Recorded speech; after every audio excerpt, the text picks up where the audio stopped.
We are in Mount Zion Lutheran Church, April the 3rd, 1999. This is my father, Svend Jensen, stained glass artist, and he's been doing these installations in memorial of members of the congregation for about 8 years. Dad, I think that maybe you could start with this first one you did, and it's to Martha Peterson. And if you want to just remind me what you were telling me before about how the people sat in this pew. Well, Martha Peterson and her husband were charter members of the church when it was first built. And she was actually, I'm not quite sure she was the first one of the charter members to die or not, but she died approximately 10 years ago. And they came up with the idea to make a memorial window. It was the pastor at that time, Don Olsen, who was promoting the idea of memorial windows in Mount Zion Lutheran Church. And they asked me to suggest, so this is close to Christmas, so we took this Christmas motive. And this picture is in the medieval style, as it was done in the medieval days, presenting Joseph and Mary in the stable in Bethlehem. You see a donkey right up here, the head of a donkey, its long ears, and a lamb representing Christ, the sacrifice, and the cross. And up above is the stable roof, and the star right above the stable roof. And this, I think you said, was... It's a branch of a tree, or rather the stem of a tree that's carrying the roof. Okay, and this is... That's a donkey. A donkey. Yeah. Okay. And this one to my left here? This one here was Andy Kirchgard and his wife were also charter members, and this is a memory of his mother, or her mother rather. And this would represent Easter morning after Christ has risen, and he's standing at the lake of Galilee, and the disciples are out fishing. And he asked me to have anything to eat. They said, no, we haven't got anything. We've been fishing all night and we haven't caught anything. So he said, throw out your net on the other side of the boat. And they did, and the net came up so full they could hardly lift it out of the water. And one of the disciples said, it is the Lord. And then they recognized it. Now this appears dark because, of course, we are looking against the rising sun. So therefore, this is the shadow side of the disciples, otherwise it would be brighter. Now Lake Galilee, in those days, was quite a famous lake. It had 10 towns around the lake. It was a very prosperous time of the history. It was somewhat a semi-tropical climate. They grew all kinds of grapes, all kinds of tropical fruits. And the lake was, if I remember correctly, about 600 or 700 feet below sea level. That is the bottom of the lake, of course. The top, yeah. It had to drain from the top, so the top was drained out into the Jordan River and down to the Dead Sea. Now, so here, this is the sea that Jesus walked on occasion. We'll get to one on the other side of the church where he walked on the sea. And they're subject to storm, violent storms. They come right over the hill, and they had this suction effect, which upset the lake and caused a very stormy lake there. So the disciples were often very afraid of the lake at night, and that's when Jesus was found later on. We will see another picture where he was walking on the lake, and they had started off ahead of him. But it's a heavily populated, and the land area around Galilee was very fruitful. It was market gardening and fields and olives and all this kind, much more so than this today. It's one of the very parts of the Palestine. It's the most productive area of Palestine at the time of Jesus. And he spent almost all his time here, with the exception of the few times he went down to Jerusalem for the Passover. Earlier you were showing me that there's even fish in the net. But If you're able to come up close, you'll see the silver fish inside in the net here. But unless you're up close, you're not able to see the fish. This particular picture is in memory of Laverne Lang, who was also a charter member of Mount Zion Lutheran Church. And he died a few years ago, and it was donated by the members, by his wife and children. The picture represents from the book of Revelation where it says, "Behold, I stand at the door and knock, and whoever will let me in, I'll come in." But as you notice, the door has no handle on the outside. So Jesus can only enter if you open up the door from the inside. And the door represents the heart of the people. So he's knocking. If you don't open up, you can't get in. And up here, symbolic is the chalice sitting up here. Amongst the trees is the chalice is hidden in here. You told me once about... That's an olive tree. Is yeah, an the olive? branches of an olive tree. And Yeah. Christ made some statement about, I am the... I am the vine, no, I am the tree and you are the vine. Yeah. This window here was also dedicated by, or in the memory of Melvin Benson by his family. Melvin Benson, and he had a son who died very young, and his name was Edward. He also was a charter member, and Melvin Benson's wife is still a member and active in the church. This one represents the baptism of Jesus in the river Jordan by John the Baptist. As the scripture saying us that he wore a camel's cloth coat. That's why it looks like a hide of an animal. And above is a dove that represents the Holy Spirit that came upon Jesus at the time of their baptism. This is a sort of a pool in the river, rather than a flowing stream. It's shown in some quiet place in the river. Hundreds of people came out, they were baptized by John the Baptist. And Jesus came too and wanted to be baptized. And John said, "Why will you baptize me?" But Jesus told him to baptize him. The window here is Martin Luther's coat of arms. It's given to him by the king of the time Martin Luther lived. I don't recall which Prussian king it was. And it's Martin Luther's signet too, and he used it on the signet ring to seal all his letters and his correspondence. All the noblemen had a coat of arms, and it's used also on the banners and on the shield when they went to war, and on various occasions where they, as an identification. So this is Martin Luther's identification, his coat of arms. It's used quite extensively in the Lutheran churches and in Lutheran literature, and a heading on letters on Lutheran churches, signifying the Lutheran faith. It's the heart, emblazoned by the heart, and the yellow ones, if you can see them on the film, is indicating the Spirit. The next window here represents Jesus as the Good Shepherd. The pictures of Jesus as the Good Shepherd comes in many variations, and this is one of them. It's not particularly where he goes out and seeks the lost sheep, but this is Jesus just strictly representing the Good Shepherd. The picture was in memory of Glenn Larson.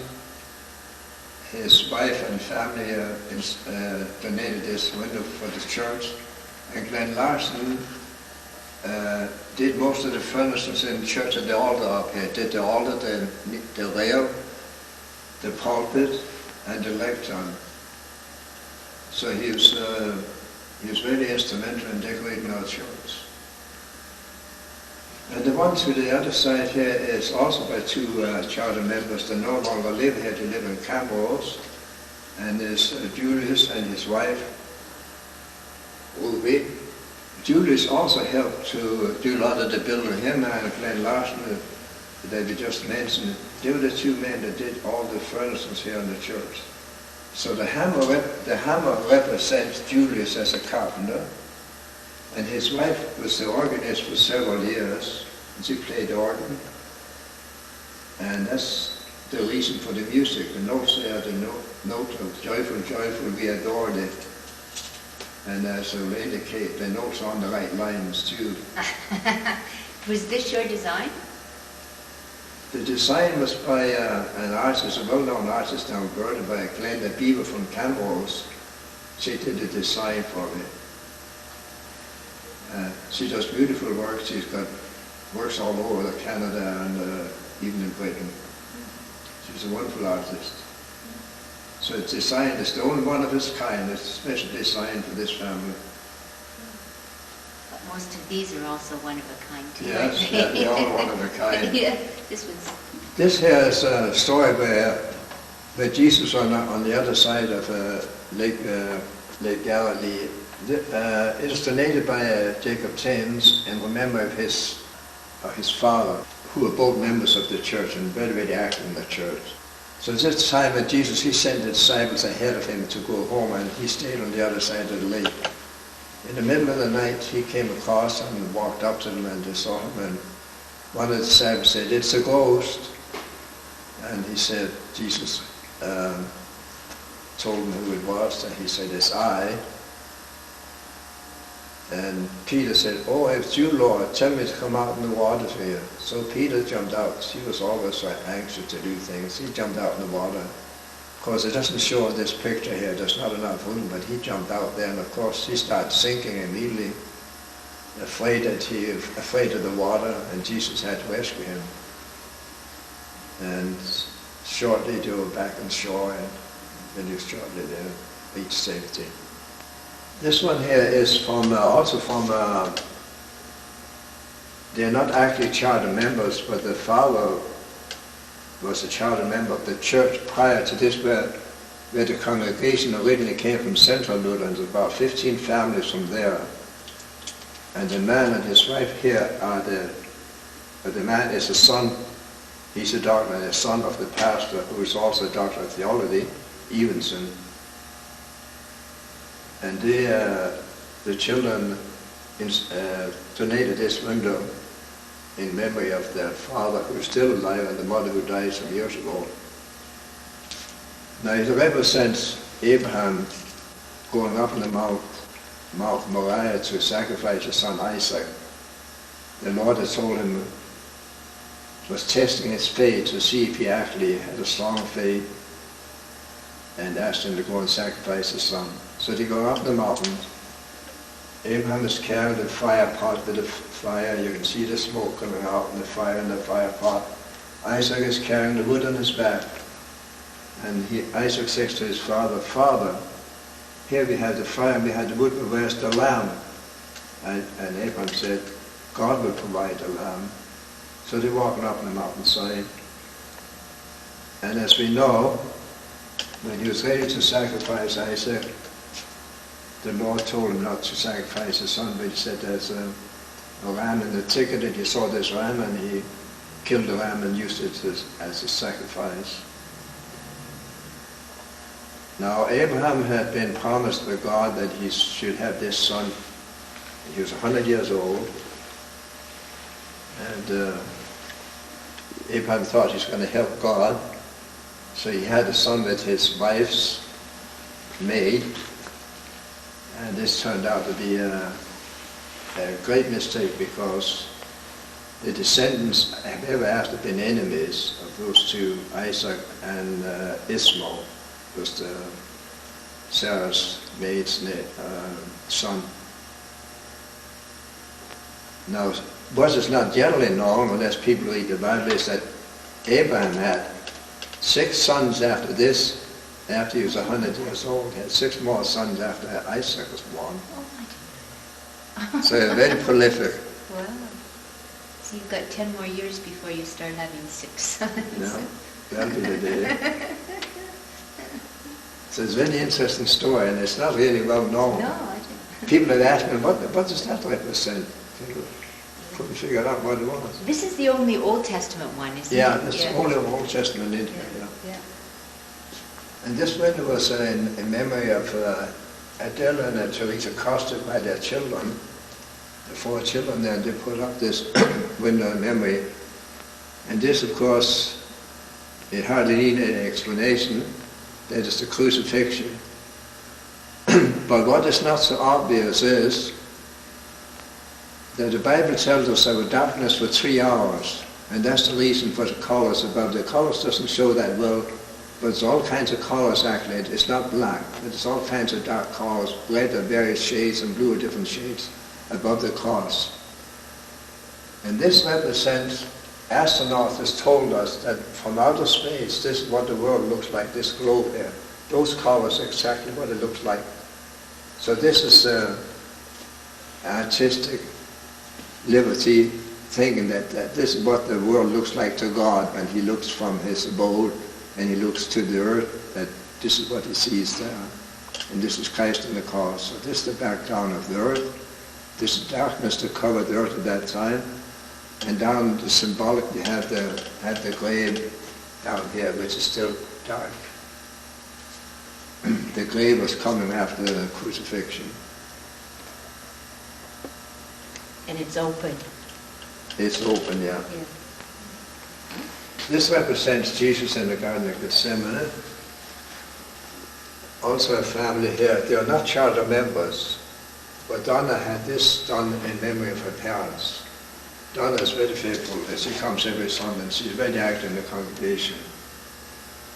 And this represents Jesus in the Garden of Gethsemane, the night before, the night of betrayal took place, when Judas came and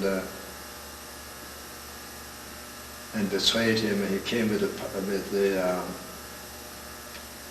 an army, a number of soldiers and the high priest and all these enemies of the Lord. And Jesus was in prayer and the disciples were sleeping. So he was all alone when this picture took place. And you can see this is just about the sunrise in the sky there. The sun is just beginning to cover the horizon. Morning was coming.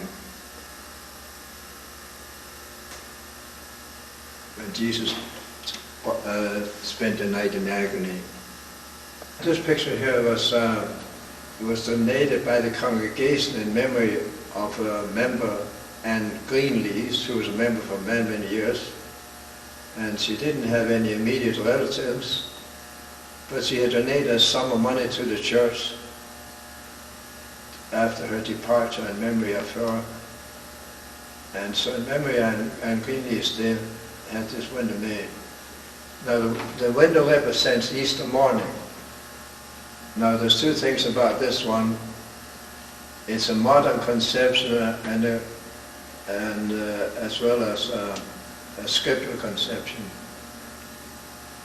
We nowadays, we think of Easter, the Easter lily brings to mind that this is Easter, not necessarily from a Christian standpoint of view, but everybody knows Easter lilies, that's the Easter symbol.